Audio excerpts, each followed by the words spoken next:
Nadreen, पहले बैनुल-अक़वामी front से कुछ खबरें, फिर पाकिस्तान से बहुत अहम खबरें हैं, मैं आपके साथ शेयर करता हूं। इंटरनेशनली जो खबर सबसे पहले मैं आपको दूंगा वो ईरान ने एक नया नक्शा जारी किया है और उसकी वजह यह है कि डोनाल्ड ट्रंप के एक स्टेटमेंट ने और नए इकदामात ने पूरे खित्ते को जंग से दो चार करने के बड़े खतरात से लाक कर दिया है। यानी डोनाल्ड ट्रंप ने कहा कि वो बहरी जहाज़ों को आबना हुर्मुज़ में से अपनी हिफाजत में गुजारेंगे और जो कोई भी रुकावट बनेगा उसके साथ वो लड़ाई करेंगे। अब रुकावट तो वहां पे ईरान मौजूद है और वो आबना हुर्मुज़ को कंट्रोल करते हैं, तो यहां पे खित्ते में कशीदगी पैदा हो गई है। गुज़िश्ता 24 घंटों में हमने जो चीज़ें देखी, खास तौर पे गुज़िश्ता रात में ईरान ने अनाउंसमेंट की कि फौरी तौर पे जितने भी जहाज यहां पे मौजूद हैं वो रियासुल खैमा के इलाके को छोड़कर दुबई वाले एरिया में चले जाएं। यानी आबना हुर्मुज़ के करीब जितने बहरी जहाज वहां पे या ऑयल टैंकर्स या तजारती जहाज जो वहां पे मौजूद थे, उन सबको यह कहा गया कि वो अपनी लोकेशन को तब्दील करें और पीछे की जानिब जाएं। जो यहां मौजूद रहेगा वो यहां पे अपने खतरात को दावत देगा और उसके लिए जो भी होगा उसके लिए जिम्मेदार वो खुद ही होगा, ये ईरान ने कह दिया और अमेरिका के लिए भी वार्निंग जारी की। लेकिन ईरान ने एक नया नक्शा जारी किया है। इस नक्शे को आप देखिए, ये नक्शा बीबीसी पे भी छपा है, दुनिया भर के आलमी मीडिया पे ये नक्शा छपा है और ईरानी पासदारान इनकलाब ने अपने जेरे कंट्रोल आबना हुर्मुज़ के इलाकों का नक्शा जारी कर दिया।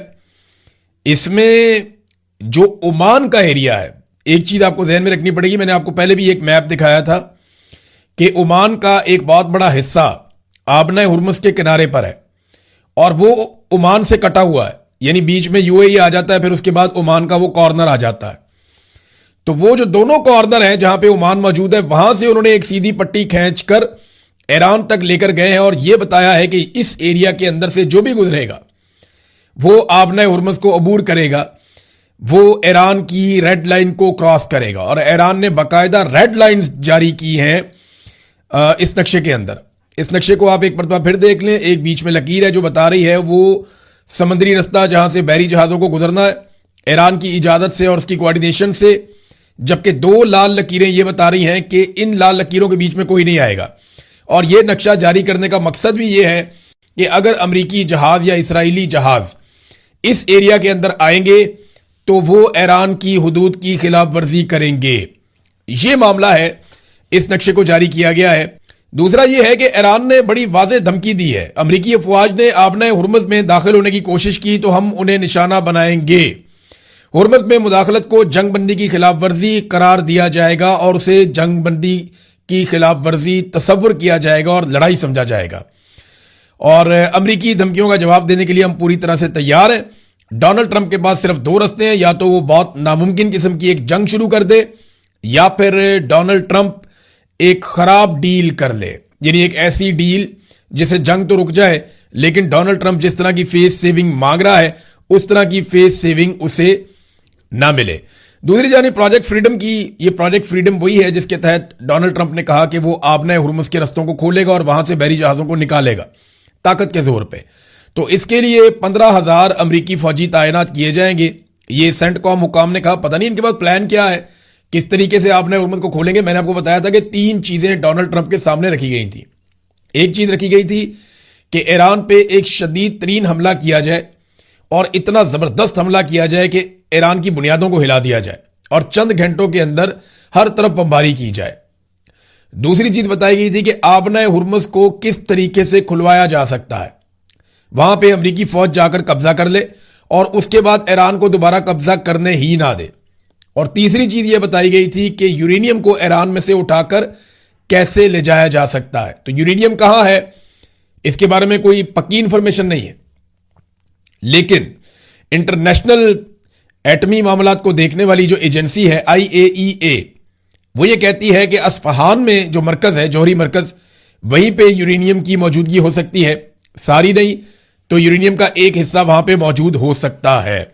अब ये जनाब धमकियां लग रही हैं ईरान की जानिब से और अमरीकी जंगी जहाज पर 2 मिसाइल या ड्रोन फायर करने की भी रिपोर्ट आई है और यह दावा पासदारान इनकलाब ने किया है। यानी ईरान ने दावा किया कि हमने वार्निंग दी अमरीकी बहरी जहाज को, जंगी बहरी जहाज को, वो नहीं रुका तो हमें फिर उसके ऊपर फायर करने पड़े और 2 मिसाइल या 2 ड्रोन जो है वो अलग अलग रिपोर्ट हो रहे हैं। ये ईरानी दावा है, लेकिन अमरीकी मीडिया और अमरीकी सोर्सेज ने इसकी तरदीद की है और उन्होंने कहा कि किसी भी अमेरिकी बहरी जहाज के ऊपर कोई मिसाइल या ड्रोन आकर नहीं गिरे, कोई इस तरह का हमला नहीं हुआ। लेकिन ईरान की जानिब से यह दावा है। आने वाले वीडियोज में थोड़ी देर के बाद हमें पता चल जाएगा कि एक्चुअली हकीकत क्या थी। नाजरीन, डोनाल्ड ट्रंप ने जो कुछ भी किया गुज़िश्ता 2-3 महीनों के अंदर, उससे उनकी मकबूलियत बहुत तेजी से नीचे गई है अमेरिका में। और हर हफ्ते एक सर्वे आता है जिसमें यह पता चलता है कि डोनाल्ड ट्रंप की अप्रूवल रेटिंग कितनी है, कितने अमेरिकन डोनाल्ड ट्रंप को दुरुस्त समझते हैं और कितने गलत समझते हैं।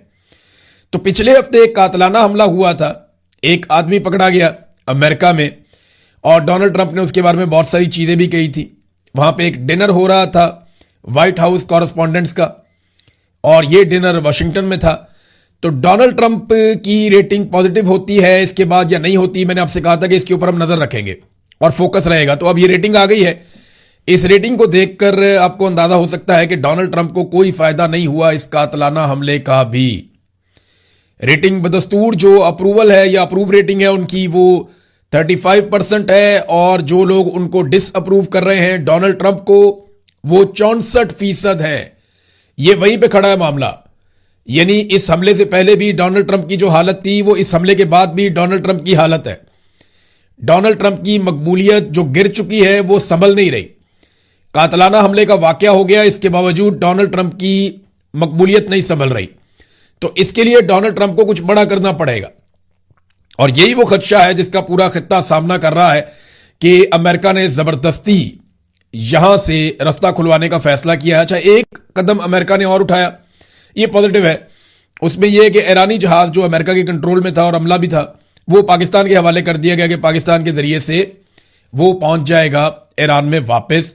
तो ये एक अच्छी पॉजिटिव चीज है। अब आ जाए नाज़रीन पाकिस्तान की पॉलिटिक्स में। तो पाकिस्तान की पॉलिटिक्स में तो इमरान खान से ऊपर कुछ है ही नहीं इस वक्त। यानी पाकिस्तान की पॉलिटिक्स में कि इमरान खान ही है और वर्सेस सारे के सारे हैं।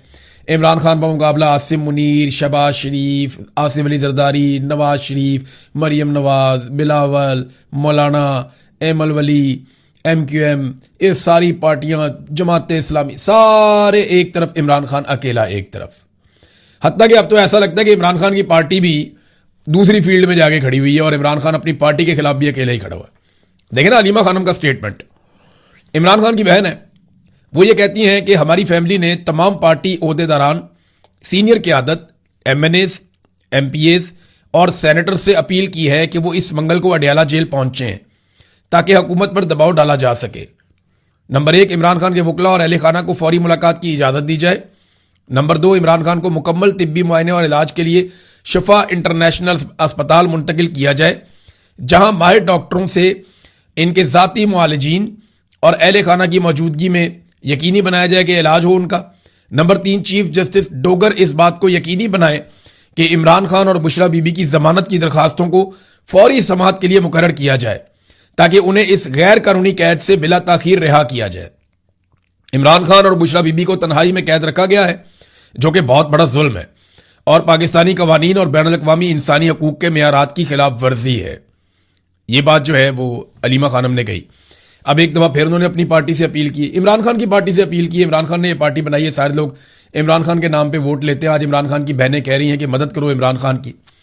अच्छा, इमरान खान की बहनों ने अपने लिए कुछ नहीं मांगा। इस सारे के अंदर कहीं भी नहीं है कि हमारे मुकदमात खत्म किए जाए।